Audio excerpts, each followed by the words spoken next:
Hello viewers, फिर आपके सामने में उस्मानी सर चैनल आपके लिए लेके आया है क्लास 12th के लिए व्हीटस्टोन ब्रिज। बच्चों, ये व्हीटस्टोन ब्रिज क्या है? व्हीटस्टोन ब्रिज एक डिवाइस है जिसमें हम किसी अननोन रेजिस्टर के रेजिस्टेंस का मेजरमेंट करते हैं। बेसिकली इसका जो डिज़ाइन किया गया था, जो रेजिस्टर जिसको डिज़ाइन किया गया, कोई एक रेजिस्टर हमने बनाया और उस रेजिस्टर में रेजिस्टेंस कितना है, उस रेजिस्टेंस का मेजरमेंट करने के लिए व्हीटस्टोन ब्रिज का इस्तेमाल हम लोग करते हैं। इसका मॉडिफाइड फॉर्म जो है वो हम लोग फिर उसको आगे देखेंगे कि उसके मॉडिफाइड फॉर्म को किस तरह से हम लोग देखते हैं। तो कंटिन्यूसली इसके बाद आपका कुछ क्लासेस आएगा जो इसके मॉडिफाइड फॉर्म को भी हम लोग देखेंगे। तो इनिशियली जब उसको डिज़ाइन किया गया इन रफ वे, तो ये व्हीटस्टोन ब्रिज जो इस फॉर्म में था, यहाँ पे जो दिखाया जा रहा है 4 रजिस्टर्स को ब्रिज के फॉर्म में इसको डिज़ाइन किया गया है और व्हीटस्टोन साहब ने इसको बनाया था, इसलिए अपने नाम से इसको कॉपीराइट करा। इसका नाम हुआ Wheatstone bridge. It is an arrangement of 4 register. ये 4 रजिस्टर्स का एक अरेंजमेंट होता है in the form of bridge. Bridge के फॉर्म में होता है ये, और इसमें से किसी एक अननोन का रेजिस्टेंस हम लोग मालूम करते हैं और ये बाकी जो 3 अदर रजिस्टर होता है उसके हेल्प से। यानी यहाँ पे 4 रजिस्टर्स दिखाए गया P, Q, R, S। इसमें से 4 में से एक अननोन है और 3 का वैल्यू नोन है। जो अननोन रजिस्टर है उस 3 नोन के रिस्पेक्ट में, उसके रेफरेंस में अननोन का वैल्यू यहाँ पे निकालते हैं। तो अभी जो डिज़ाइन करा उन्होंने, तो उस डिज़ाइन में यहाँ जो हमने P और Q दिखाया है, तो कहा जाता है कि P and Q are fixed value resistors. यानी P एंड Q का जो रेजिस्टेंस होता है वो फिक्स होता है, और R जो होता है वो वेरिएबल रजिस्टर होता है। वेरिएबल रजिस्टर को हम लोग सिंबॉलिकली रजिस्टर के साथ हम लोग एक एरो का इस्तेमाल करते हैं। ये एरो का इस्तेमाल करते हैं जो बताता है कि ये वेरिएबल रजिस्टर है, ये रजिस्टर वेरिएबल है, यानी ये रेजिस्टेंस इसका हम अपने हिसाब से वेरी कर सकते हैं ज़रूरत के हिसाब से। और S जो यहाँ पे है ये अननोन है, जिसका वैल्यू हमें निकालना होता है। इसी का वैल्यू हमें निकालना है कि इसका कितना रेजिस्टेंस है। तो ये तो हुआ इसका एक डिज़ाइन। अब इसके वैल्यू को निकालने के लिए हम लोग किरचॉफ्स लॉ का यूज़ करते हैं। जैसे हमारे पास ये व्हीटस्टोन ब्रिज का एक डिज़ाइन है, हमने एक सर्किट को एक्सटर्नल सर्किट से इस व्हीटस्टोन ब्रिज को कनेक्ट कर लिया। यहाँ कुछ सेल्स है जिसको हम बैटरी कहते हैं, group of cells in series battery कहा जाता है। और इसके बाद ये हमारा जो व्हीटस्टोन ब्रिज है, P resistor, Q resistor, R variable, S unknown, ये सारे रजिस्टर्स का यहाँ पे एक तरह से अरेंजमेंट है। और उसके बाद हमने क्या करा कि इस चारों रजिस्टर्स के डायगोनल में, एक डायगोनल में हमने सेल रखा है या बैटरी रखा है, और दूसरे डायगोनल में यहाँ पे हमने गैल्वेनोमीटर रखा है। इसको अगर रफली हम लोग इस तरह से समझें कि हमारे पास अगर 4 रजिस्टर है, कुछ इस तरह से 4 रजिस्टर है, 4 रजिस्टर है। अब इसके 4 रजिस्टर्स को हमने कनेक्ट करा, P, Q, इधर R, यहाँ पे S कर दिया। अब इसको अगर देखा जाए तो इसमें 2 डायगोनल होगा। एक डायगोनल में हम गैल्वेनोमीटर को कनेक्ट करते हैं और दूसरे डायगोनल में हम लोग सेल या एक, जिसको हम लोग एक्सटर्नल सर्किट भी कह सकते हैं, वो कनेक्ट करते हैं। दूसरे डायगोनल में हम एक्सटर्नल सर्किट कनेक्ट करते हैं। तो इसी जो दूसरा डायगोनल है जिसमें हम एक्सटर्नल सर्किट कनेक्ट करते हैं, तो इसको यहाँ से कनेक्ट करके इस तार को खींच करके हम नीचे की तरफ लेके आ जाते हैं इस तरह से। और ये हमारा जो बीच वाला जो डायगोनल का ये एक्सटर्नल सर्किट है, वो बीच में नहीं रख करके उसको हम लोग बाहर कर लेते हैं, इस तरह से खींच के बाहर कर लेते हैं, सो दैट कि ये कन्फ्यूज़न ना हो कि अगर इसको डायगोनली पार करेंगे तो ऐसा लगेगा ये तार कनेक्टेड एक दूसरे से। तो इसलिए उसको हम लोग बाहर कर देते हैं। तो ये एक्चुअली जो 4 रेजिस्टर को हम लोगों ने डिज़ाइन करा यहाँ पे, तो इसके 2 डायगोनल में से एक में हमें गैल्वेनोमीटर रखना है और दूसरे डायगोनल में एक्सटर्नल सर्किट यानी हमें सेल रखना है। तो हमने इसको डिज़ाइन कर लिया। अब हमें इसमें किरचॉफ्स लॉ का यूज़ करना है, किरचॉफ्स लॉ का इस्तेमाल यहाँ पे करेंगे। दोनों KVL एंड KCL दोनों आता है। मान लिया कि इस सर्किट में करंट अभी फ्लो कर रहा है, इस सर्किट में करंट फ्लो कर रहा है I, और ये I करंट इस जंक्शन में आने के बाद इधर की तरफ मान लिया I1 गया और इधर की तरफ टोटल करंट जंक्शन में I आ रहा है, तो इधर I1 चला गया, तो इधर की तरफ कितना बचा, I में से I1 माइनस कर दो, जो बचेगा इधर जाएगा। अब ये I1 करंट यहाँ आने के बाद फिर उसको एक जंक्शन मिल रहा है, इस जंक्शन में कुछ करंट इधर जा रहा है जिसको हम गैल्वेनोमीटर की तरफ जाने वाले करंट को सिंबॉलिकली हम लोग IG कह सकते हैं। और जो I1 में से इधर गया और जो रेस्ट करंट बचा, I1 में से जो रेस्ट करंट बचा, रेस्ट कितना बचा, I1 में से IG माइनस कर लो, चूँकि IG इधर चला गया तो रेस्ट करंट इधर की तरफ वो जा रहा है। अब इधर से IG करंट आ रहा है और इधर से ये करंट आ रहा है, तो जंक्शन में मिलने के बाद ये करंट बन जाता है I माइनस I1 और इधर से आ रहा है प्लस IG।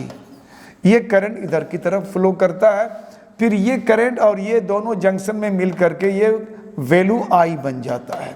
अब इसको जोड़ के देख सकते हो, दोनों करंट को जोड़ के यहाँ I आ जाना चाहिए, क्योंकि I करंट ये पूरे नेटवर्क में बट रहा है, तो फाइनली फिर पूरे नेटवर्क से जब ये करंट निकलेगा तो फिर उसको I ही बनना चाहिए। तो इधर से कितना करंट हमारा, इधर से करंट आ रहा है I1 माइनस IG और इधर से करंट जा रहा है plus I minus I1 plus IG। अब देखो IG कैंसिल हो जाएगा, माइनस I1 और प्लस I1 कैंसिल, तो वैल्यू हमारा I1 बचा। इसका मतलब हमारा करंट का डिस्ट्रीब्यूशन प्रॉपर है, सही है गलत हम लोगों ने नहीं करा है, ये भी आप चेक कर सकते हो। अब यहाँ पे हमें KCL यानी KVL अब यूज़ करना है। KCL तो हमने यूज़ कर लिया, किरचॉफ्स करंट लॉ हमने यूज़ कर लिया, ये जो हमने करंट का डिस्ट्रीब्यूशन कर दिया हर जंक्शन में, तो KCL आपने यूज़ करा। अब हमें KVL यूज़ करना है। अब KVL यूज़ करने के लिए हमें लूप में ट्रेवर्स करना पड़ता है, लूप में चलना पड़ता है। अब लूप में चलने के लिए हमें डायरेक्शन बताना पड़ता है कि हम किस डायरेक्शन में चलें। तो मैंने पहले ही कहा था कि किरचॉफ्स लॉ में आप कोई भी डायरेक्शन चूज़ कर सकते हो, चाहे तो आप क्लॉकवाइज चलो या एंटी क्लॉकवाइज, वो आप पर है, कोई भी डायरेक्शन आप चूज़ करते हो। अगर ये क्लॉकवाइज, इसको एंटी क्लॉकवाइज कर लो, या ये भी एंटी क्लॉकवाइज, ये भी एंटी क्लॉकवाइज, जो आपको डायरेक्शन चूज़ करना है ट्रेवर्स का, उसमें कोई फर्क नहीं पड़ता, आप कोई भी डायरेक्शन चूज़ करते हो। तो अब हमारे पास 2 लूप है और इस लूप का नामकरण कर दिया हमने A, B, D फिर A। तो यहाँ 2 लूप में फर्स्ट लूप पर बात करते हैं, तो बोलते हैं यहाँ लूप, फर्स्ट लूप है हमारा लूप। कौन सा लूप लेते हैं हम लोग, A to B, B to D and D to A, A to B, B to D और D से फिर A। अब इस लूप में जब हम चलते हैं, ये ट्रेवर्सल डायरेक्शन हमारा, तो हम स्टार्ट करते हैं A से। जब भी किसी लूप में आप चलते हैं, जिस पॉइंट से चलते हैं, जैसे A to B चलना है हमको, तो इस बीच में हमें देखना है क्या कोई रेजिस्टर है, कोई सेल है तो उस पर विचार करना है, अगर ना है तो हमें उसको कुछ नहीं करना है। तो यहाँ रेजिस्टर मिल रहा है, और मैंने किरचॉफ्स लॉ में KVL के साइन स्कीम में बता रखा है कि जब आप करंट के डायरेक्शन में आप ट्रेवर्स करते हो, तो करंट और रेजिस्टेंस का जो प्रोडक्ट यानी वोल्टेज है, वो वैल्यू हमारा नेगेटिव होता है। तो यहाँ हो जाएगा माइनस I1P, चूँकि रेजिस्टेंस हमारा P है। और जब फिर यहाँ से B से हम D चलते हैं, तो यहाँ पे गैल्वेनोमीटर का रेजिस्टेंस होता है, और गैल्वेनोमीटर के रेजिस्टेंस को सिंबॉलिकली हम लोग कैपिटल G ही ट्रीट करते हैं। तो ये भी हम करंट के डायरेक्शन में ही ट्रेवर्स करते हैं। इसका मतलब है यहाँ भी हमारा वैल्यू नेगेटिव आएगा, यानी IG कैपिटल G होगा, करंट मल्टीप्लाइड रेजिस्टेंस। उसके बाद डी के बाद फिर हमको ए वापस आना है। तो अभी हम करंट के डायरेक्शन के अपोजिट रिवर्स करेंगे तो ये वैल्यू हमारा पॉजिटिव आ जाएगा, यानी ये हो जाएगा आर मल्टीप्लाइड, या यूं कहो कि करंट हमारा आई माइनस आई वन है and multiplied R, sum total of the voltages, ये अलजेब्रिक सम इसका 0 हो जाएगा। उसके बाद हम लोग करते क्या है, जब ये एक्सपेरिमेंट करते हैं हम लोग, इस एक्सपेरिमेंट के दौरान हम जब इस सेल से बैटरी से करंट इस सर्किट में फ्लो कराते हैं तो यहाँ पे हम लोग क्या करते हैं, एक बैलेंस या बैलेंस स्टेट, या यूं कहो कि नल पॉइंट या नल स्टेट या नल मेथड, नल पोजीशन लाते हैं। उसके लिए करते क्या है कि हमारे पास पी एन क्यू तो फिक्स है, ये वैल्यू फिक्स है, और इसके बाद ये हमारा अननोन है, ये हम वैरी करते हैं। इस वैल्यू को वैरी करने के बाद गैल्वेनोमीटर की तरफ से जो करंट जा रहा है उस करंट को हमें देखना पड़ता है।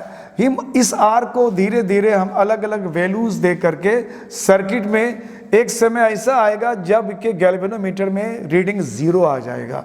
जब गैल्वेनोमीटर का रीडिंग 0 आ जाएगा तो हमने ऐसा एडजस्ट कर लिया इस रेजिस्टेंस को कि करंट ऐसे होते हुए ऐसे जा रहा है और ये करंट ऐसे होते हुए इधर जा रहा है, यानी इस गैल्वेनोमीटर से इधर नहीं जा रहा, इधर से इधर भी नहीं जा रहा है, यानी इस आर्म में या गैल्वेनोमीटर के जो लाइन है ये डायगोनल है, इस डायगोनल में हमारा करंट नहीं जा रहा है, उसको हम बैलेंस स्टेट कहते हैं। तो कहते हैं एट बैलेंस स्टेट, जब स्टेट हमारा बैलेंस हो जाता है, at balance state, at balanced state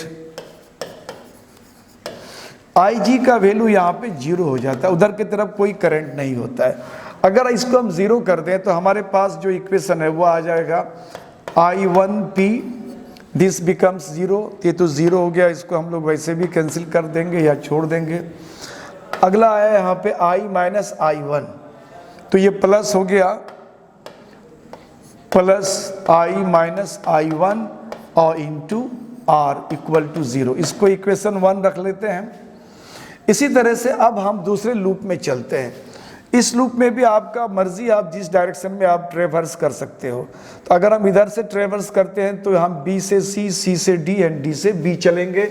तो अब हम कहते हैं यहाँ पे लूप, कौन सा लूप ले रहे हैं हम, यहाँ पे हम लूप ले रहे हैं B to C, B to C, again C to D और फिर D से B वापस आना है।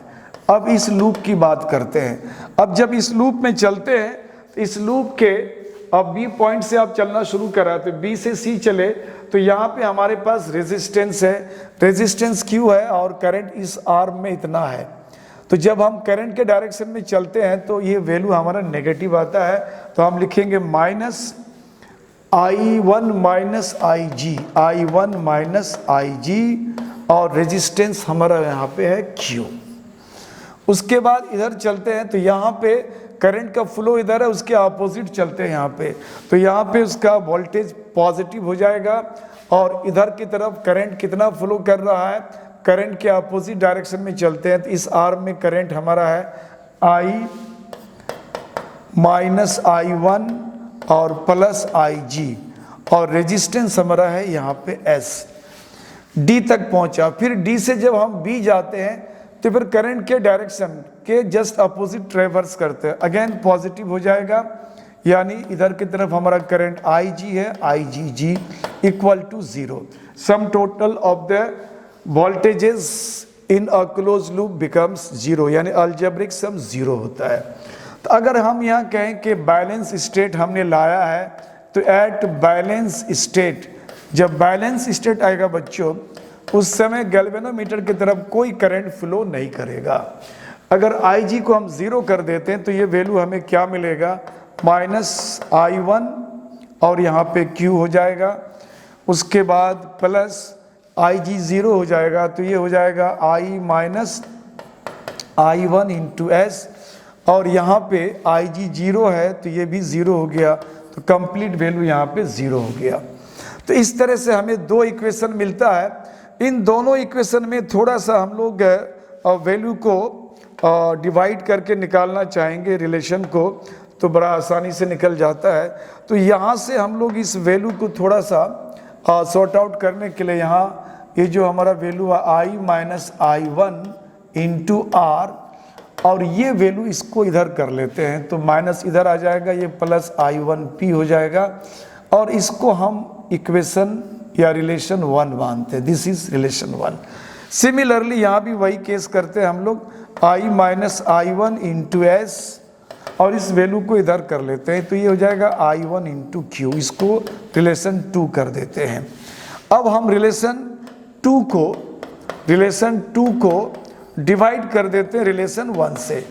तो रिलेशन 2 हमारा है I minus I1 into S, divide करते हैं रिलेशन 1 से। रिलेशन 1 में I minus I1 and multiplied R, इधर की तरफ ये है I1Q एंड डिवाइडेड उधर है I1P। अब यहाँ पे अगर देखते हैं तो वैल्यू हमारा कैंसिलेशन से ये और ये कैंसिल हो जाता है, ये कैंसिल हो जाता है, तो ये वैल्यू हमारा आ रहा है S upon R equal to Q upon P। अब यहाँ S का वैल्यू निकालना, S हमारा अननोन रजिस्टर है, तो this becomes Q upon P into R। अब यहाँ पे हम S का वैल्यू आराम से निकाल लेंगे, क्योंकि हमारे इस अरेंजमेंट में P Q R तीनों का वैल्यू दिया हुआ है। P Q तो फिक्स वैल्यू है, इसे हम तो ऑलरेडी हमारा मेंशन रहता है उस सर्किट में कि P एंड Q जो रेजिस्टेंस है वो कितने ओम का है, ऑलरेडी वो फिक्स होता है।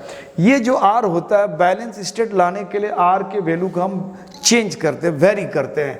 इसका मतलब बैलेंस स्टेट जब हमारा आ गया होगा तो उस समय हमें R भी पता है, तो जब ये सारे वैल्यूज को बैठा देंगे अननोन रजिस्टर S का वैल्यू हमें मिल जाएगा। अब इसमें कुछ एन भी पॉइंट है, इंपॉर्टेंट पॉइंट है। इंपॉर्टेंट पॉइंट बहुत ज़्यादा नहीं है इसमें। एक पॉइंट है, Wheatstone bridge method is also known as null method. Null method इसलिए कहते हैं कि इसमें जो एक डायगोनल जिसमें हम गैल्वेनोमीटर हम कनेक्ट करते हैं, उस आर्म में यानी उस साइड में करंट को हम लोग कंप्लीट जीरो कर देते हैं, यानी उसको बैलेंस स्टेट लाने के लिए बोलते हैं उस आर्म में करंट का फ्लो जीरो यानी नहीं होता है, इसलिए इसको हम लोग नल मेथड कहते हैं। Wheatstone bridge is highly sensitive, कहता है ये व्हीटस्टोन ब्रिज बहुत ज़्यादा सेंसिटिव तब होता है जब इनके जो रजिस्टर से 4 रजिस्टर यानी P Q R and S, ये तो अननोन होता है, बाकी सब वैल्यू हमारा नोन होता है एक तरह से।